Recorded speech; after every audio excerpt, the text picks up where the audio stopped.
যেখানে বসে আছি সেখানে আপনার আসতে মনে করেন সবার কপালে থাকে না। হাজার হাজার কোটি টাকা থাকলেও আসতে পারে না যতক্ষণ পর্যন্ত না মনে করেন আল্লাহ ডাকবে। পৃথিবীর সবচেয়ে সুন্দর জায়গা, শান্তির জায়গা।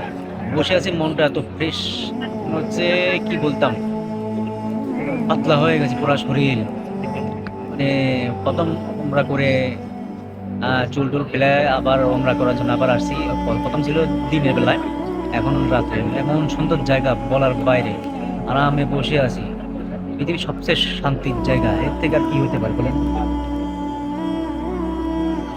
দেখছেন ভাই, হিন্দুরা বলে যে আল্লাহ কই আল্লাহ কই, অন্যান্য ধর্ম বলে আল্লাহ বলে। দেখছেন আল্লাহর ঘর আছে, আল্লাহ নবীরা আছে, প্রত্যেকটা নবী রাসূলগণ আছে। হ্যাঁ, প্রত্যেকটা নবী রাসূলগণের রওজা শরীফ এই পৃথিবীতেই আছে। আল্লাহর ঘর আছে। হাজার হাজার লক্ষ লক্ষ মানুষ দেখছেন হজ করতে আসছে। আমি দিনে করছি, এমন রোদ ছিল, কিন্তু এই টাইলস যেগুলো ছিল না, এগুলো অনেক ঠান্ডা ছিল।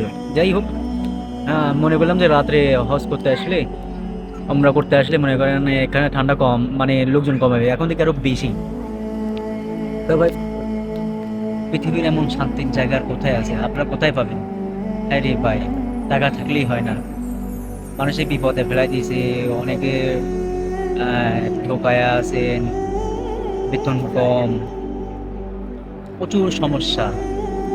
প্রাণ খুলে দোয়া করছে আমার বন্ধু বান্ধব, আত্মীয় স্বজন, আমার যেগুলো আছে সবার জন্য। আরিফ, ইদ্রিস, আজাদ, মঞ্জু, সালাউদ্দিন, মন্টু, হেলাল, কাদের, চান, আমার বন্ধু বান্ধব যতজন আছে সবার নামে দোয়া করছি। আর আল্লাহর দরবার থেকে সামনে দেখেন, আল্লাহর দরবারে বসে আছি।